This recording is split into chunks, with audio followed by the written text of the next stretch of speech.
Halo semuanya, selamat wayah kio ya dimanapun kalian berada. Kembali lagi bersama Mamang dan di video kali ini kita bakal lanjutin manhwa Kaisar Pedang Bulan. Kita masuk di part 42. Di awal video ini, seorang Master Swordsman yang membentuk sebuah era dengan satu pedang, Sword King. Pria sang Sword King itu dan pemenang sidang Dragon Peak di kehidupan Suwon sebelumnya, Namgung Seonghwan, sang calon Dragon Sword. Lawan Suwon berikutnya adalah Sword Dragon tersebut. Kini, Suwon dihadapkan dengan sebuah permintaan yang memberatkan untuk memanipulasi pertandingan di mana Elder Namgung Jonghyun, sang superior Sword mengatakan, bisakah Suwon sengaja kalah di pertandingan besok? Jika Suwon menerima kesepakatan ini, ia akan pastikan Suwon mendapatkan kompensasi yang layak.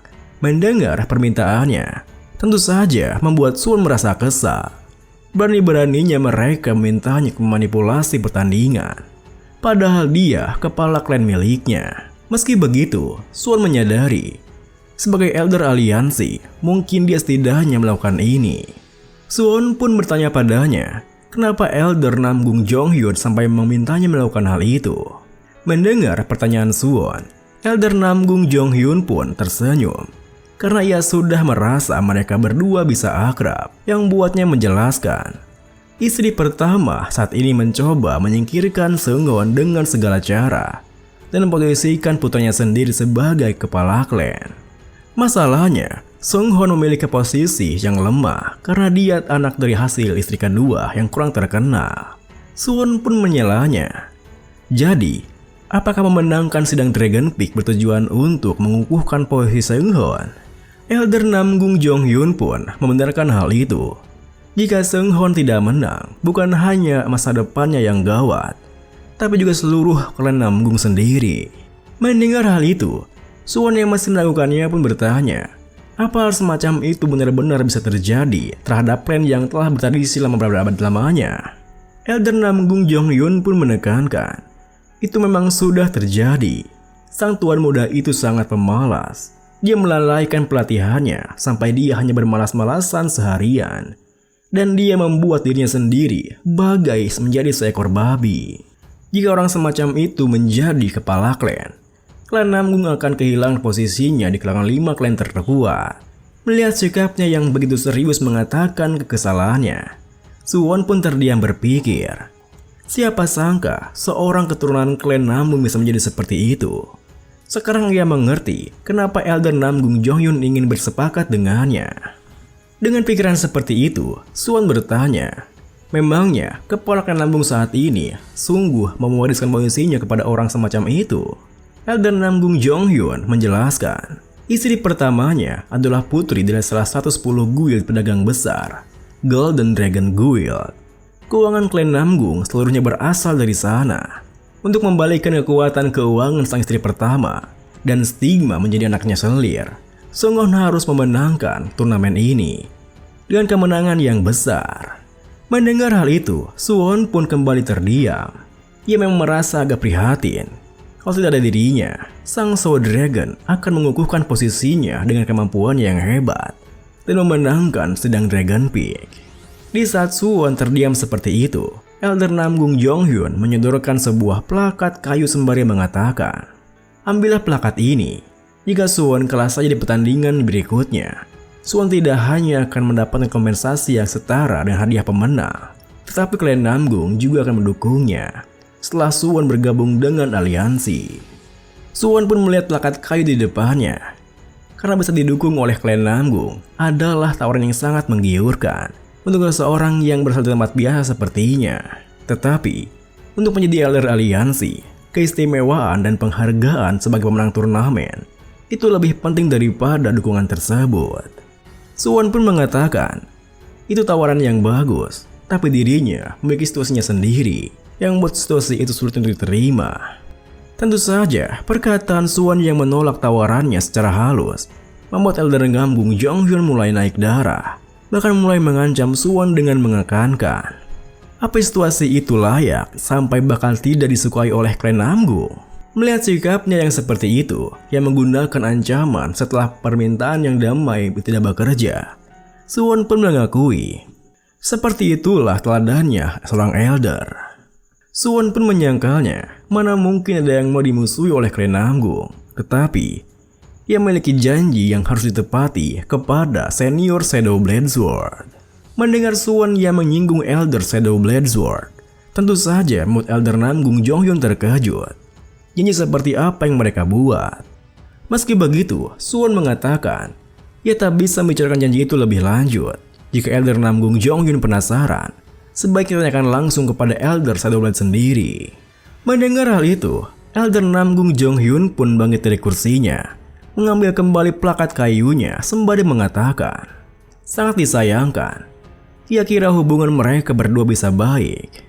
Namun, baru saja elder Namgung Jonghyun akan melangkah pergi, Suwon mengeluarkan sebuah token di meja sembari menjelaskan, sebagai gantinya, ia bisa membantu untuk memastikan permintaannya terpenuhi. Ini adalah token simbol yang menandakan seorang VIP guild pedagang berwayang. Seketika itu juga, elder Namgung Jonghyun berbalik terkejut bertanya, guild pedagang wayang? Apa yang maksud Suwon adalah guild besar di Zhejiang itu? Suwon pun mengatakan, bagaimana kalau klan Namgung bersekutu dengan guild pedagang wayang saja, daripada dengan guild Golden Dragon?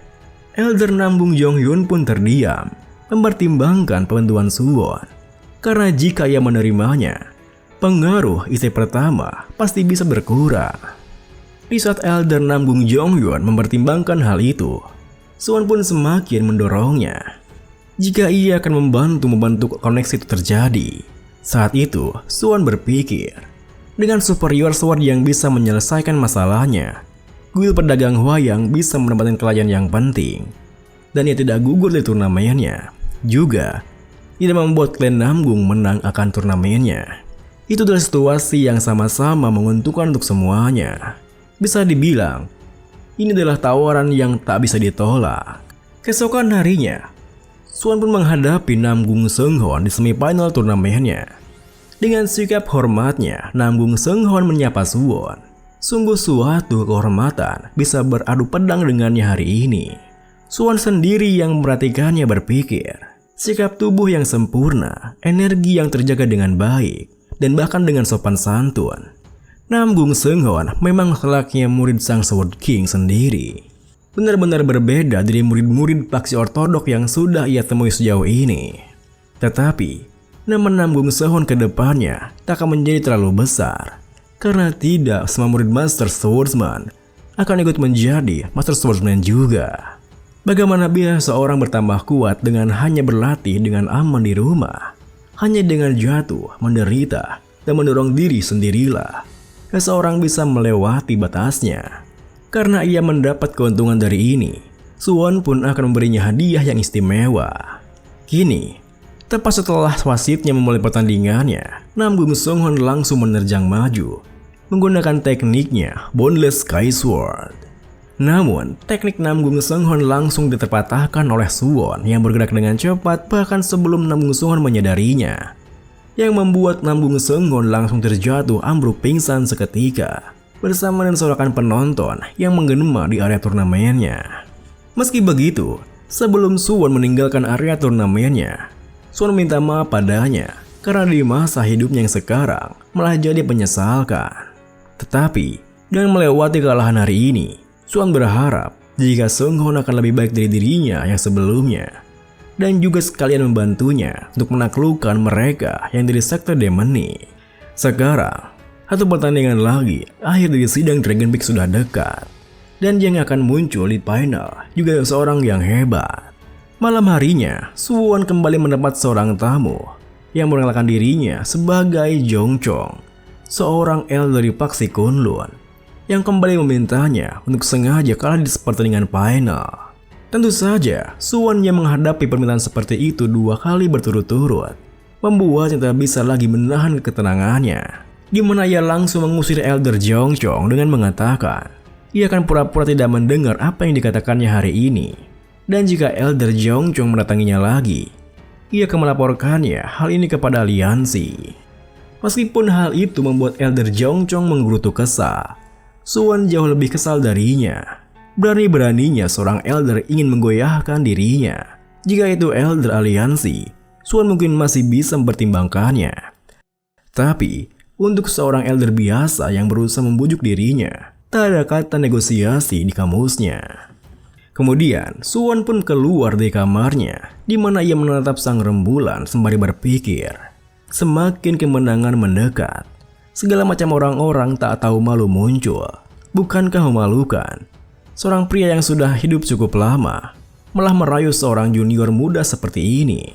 Sekarang, kalau dipikir-pikir, banyak hal yang terjadi semenjak ia datang ke sana. Dimulai dari pertarungan melawan Huang Bojin, pertemuan dengan Elder Shadowblade Sword dan Yi Kangha, mengobati cucunya, memburu sang Reversal Demon, bertaruh dengan petarung Chang'in, menemui ketua aliansi Murim, meningkatkan relasi dengan Heavenly Fist, membuat Damwon berdamai dengan kekasihnya, petarung Sun Ye, setelah diserang konspirasi, bertemu dengan sang jenderal, dan bahkan bertemu dengan Simba penyihir gila, Bloodflower Witch.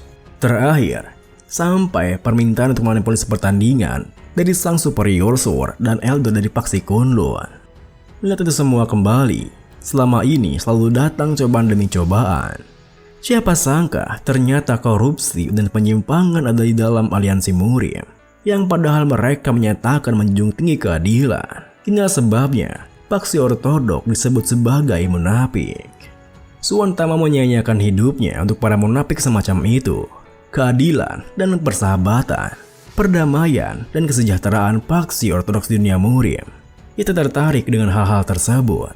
Yang ia inginkan hanyalah menyingkirkan para demon sekte demonik dan hidup makmur sebagai seorang Elder Aliansi. Hanya dirinya dan segelintir orang pilihannya. Jika orang-orang di sekitarnya baik-baik saja, itu sudah cukup untuknya. Ia akan hidup demi dirinya sendiri di kehidupan ini, bukan demi orang lain lagi. Keesokan harinya, di hari istirahat sebelum final sidang Dragon Peak, orang-orang aliansi Murim dibuat heboh dengan sebuah rumor yang beredar, di mana pahlawan topeng rubah yang menyelamatkan warga Zhejiang adalah finalis sidang Dragon Peak yang bernama Yeon Suwon. Tak hanya itu, Suwon juga dirumorkan memburu murid ketiga Heavenly Demon, sang Reversal Demon yang tengah bersembunyi di Honam bersama dengan Elder Shadowblade. Tentu saja, pelaku utama yang menyebarkan rumor itu adalah Elder Shadowblade sendiri, yang sontak menggemparkan seluruh dunia Murim.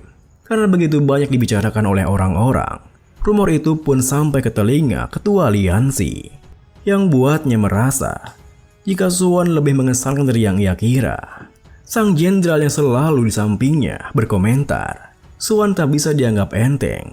Dia seorang ketalenta yang akan menjadi figur krusial di aliansi, karena dia punya hubungan dengan Elder Shadowblade. Mendengar hal itu, ketua aliansi Murim pun tersenyum menyangkalnya. Suwon kan sudah menyatakan, dia bukan milik faksi manapun. Meski begitu, sang jenderal tetap bersikeras. Mungkin saja Suwon mengaku netral, tetapi bisa saja selama ini dia berskema dengan seorang elder di balik layar. Apa ketua aliansinya tidak paham maksudnya ini? Ketua aliansi pun mengatakan, militer sering cenderung melebih-lebihkan situasi. Hal yang penting bukanlah dia dekat dengan faksi mana, tapi lebih ke bagaimana watak dia dan apa yang dia telah perbuat. Dengan karir sebagai topeng rubah dan prestasi yang berhasil memburu Reversal Demon, sungguh bukankah dia pantas untuk disebut sebagai pahlawan?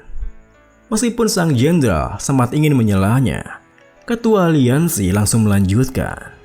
Yeon Suwon tampaknya dia sama dekatnya dengan Jae Galhye, seperti dengan Elder Shadowblade. Hubungan itu mungkin akan dianggap mengganggu oleh para elder. Cara para orang dewasa menekan anak-anak muda dengan faksi dan politik itu tidak baik. Mari saksikan saja untuk sekarang. Mendengar penjelasannya, sang jenderal pun mengangguk. Ia setuju dengan semua yang dikatakannya.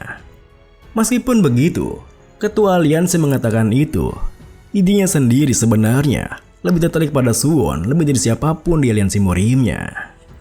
Malam harinya, Suwon pun menghadiri undangan makan malam di sebuah restoran mewah yang dihadiri oleh Elder Heavenly Fist, Elder Namgung Jonghyun, dan Elder Shadowblade Sword. Ketiga elder itu langsung menyambut Suwon dengan baik, bahkan sudah menyiapkan kursi untuknya. Elder Heavenly Beast mengatakan, ia tahu Suwon bukanlah pemuda yang biasa saja.